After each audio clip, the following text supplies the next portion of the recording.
Assalamualaikum warahmatullahi wabarakatuh. Selamat datang Bapak Ibu dan teman-teman semuanya. Kali ini aku mau berbagi terkait koneksi antar materi modul 1.2 nilai dan peran guru penggerak. Nama saya Pepsi Yuwindra dari SDN 3 Gembaharjo, kelas 133 CGP Angkatan 7 Kabupaten Trenggalek. Fasilitator Bapak Sutarji SPD MM dan pengajar praktik Ibu Sumarmi SPD GR. Tujuan pembelajaran kali ini yaitu CGP mampu menghasilkan kesimpulan berdasarkan materi modul 1.2 nilai dan peran guru penggerak serta kaitannya dengan modul 1.1 filosofi pendidikan Ki Hajar Dewantoro. Adapun bentuk penugasan, CGP ditantang untuk melakukan refleksi menggunakan model 4P yang sudah dipaparkan dalam eksplorasi konsep. Refleksi 4P terdiri dari yang pertama, peristiwa, momen yang paling penting atau menantang atau mencerahkan bagi saya dalam proses pembelajaran modul 1.1 hingga modul 1.2 adalah titik-titik. Kaitan antara modul 1.1 dan 1.2 yang saya pahami adalah kemudian P yang kedua, perasaan. Saat momen itu terjadi, saya merasa seperti bagaikan titik-titik. Kemudian yang ketiga, pembelajaran. Sebelum momen tersebut terjadi, saya berpikir bahwa titik-titik.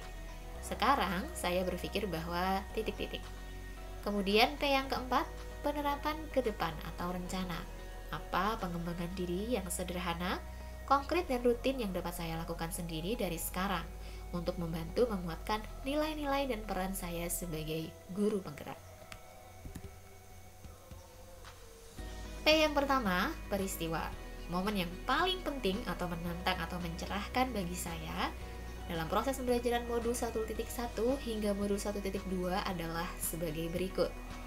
Yang pertama, saya menyadari bahwa saya belum paham sepenuhnya terkait teori-teori pendidikan yang semestinya saya pahami sebagai seorang pendidik, terkhusus tentang pemikiran Ki Hajar Dewantoro yang menjadi esensi dari penyelenggaraan pendidikan di Indonesia. Menurut saya, penting bagi kita sebagai pendidik untuk mengenal secara lebih jauh tentang siapa itu Ki Hajar Dewantoro, peran beliau dalam menumbuhkan dan mengembangkan pendidikan di Indonesia. Beliau adalah seperti julukan yang disematkan kepadanya, Bapak Pendidikan, yang memotivasi sekaligus menginspirasi bagaimana berjuang dengan ketulusan. Bagaimana langkah sulit yang beliau pilih telah memberikan kemudahan bagi manusia-manusia di zamannya hingga sekarang. Ini terkait modul 1.1 filosofi pemikiran pendidikan Ki Hajar Dewantoro.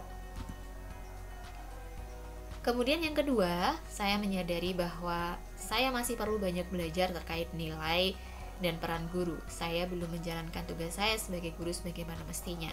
Apa yang saya lakukan masih jauh dari nilai serta peran yang diharapkan ada pada diri seorang guru penggerak. Ini modul 1.2, nilai dan peran guru penggerak. Kemudian yang ketiga, dari kesadaran-kesadaran tersebut membuat saya semakin termotivasi untuk secara sungguh-sungguh mengikuti program CGP sebagai wadah bagi saya untuk terus belajar dan mengembangkan diri, mencoba melakukan praktek baik, melakukan refleksi dan perbaikan dalam proses pembelajaran, serta terpenting adalah menjadi pendidik yang berpihak pada kepentingan murid.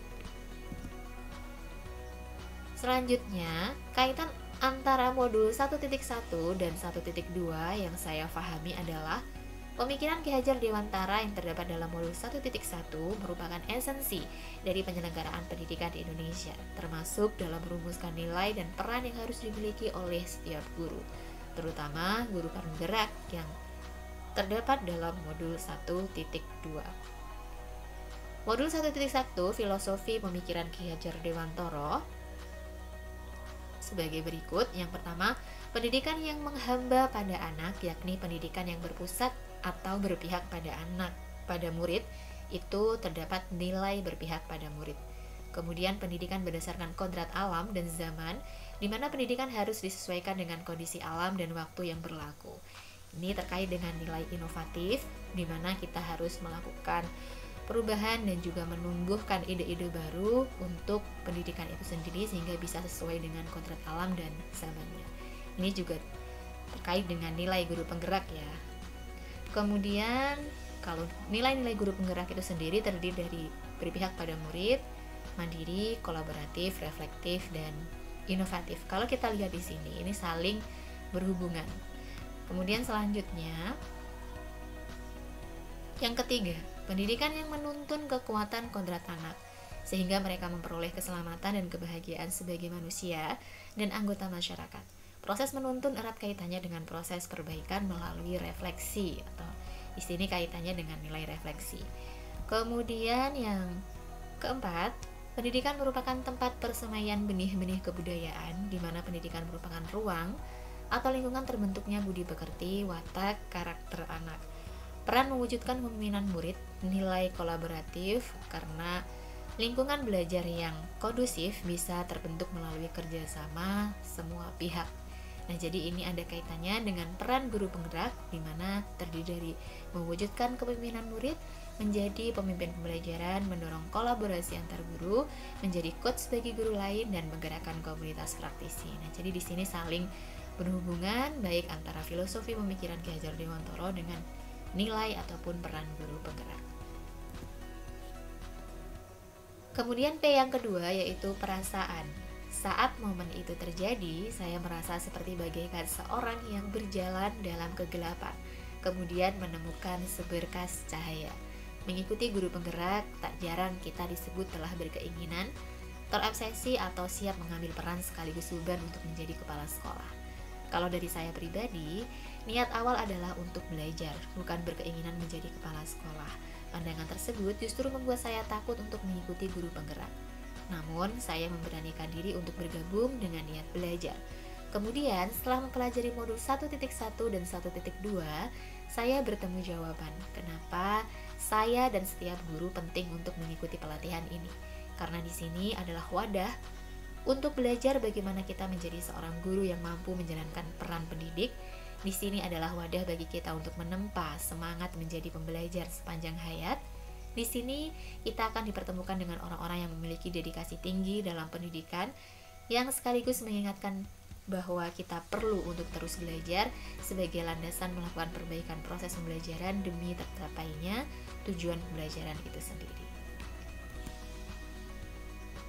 Sebelum momen tersebut terjadi, saya berpikir bahwa pembelajaran yang saya lakukan di kelas sudah benar, sudah sesuai dengan kebutuhan anak-anak, sudah memberikan pelayanan terbaik untuk anak-anak. Sekarang saya berpikir bahwa ternyata masih banyak yang harus diperbaiki dari cara mengajar saya. Di antaranya, 1. Dalam nilai berpihak pada anak, kadang terfokus pada tujuan ketuntasan nilai yang harus dicapai anak-anak. Tanpa sadar, saya telah memberikan tuntutan bukan tuntunan kepada mereka. Semestinya saya juga harus fokus pada penanaman karakter dalam diri mereka, lebih bersabar dan tidak menuntut apapun kepada mereka termasuk dalam hal nilai. Karena setiap anak memiliki tingkat perkembangan yang berbeda. Pada masanya, mereka akan mengerti selama kita terus membimbing dan mengarahkannya. Kemudian yang kedua, dalam nilai reflektif, saya masih jarang mengadakan kegiatan refleksi terhadap kegiatan pembelajaran. Padahal melalui kegiatan refleksi ini, kita bisa menemukan hal-hal yang perlu diperbaiki atau bahkan dirubah untuk lebih baik.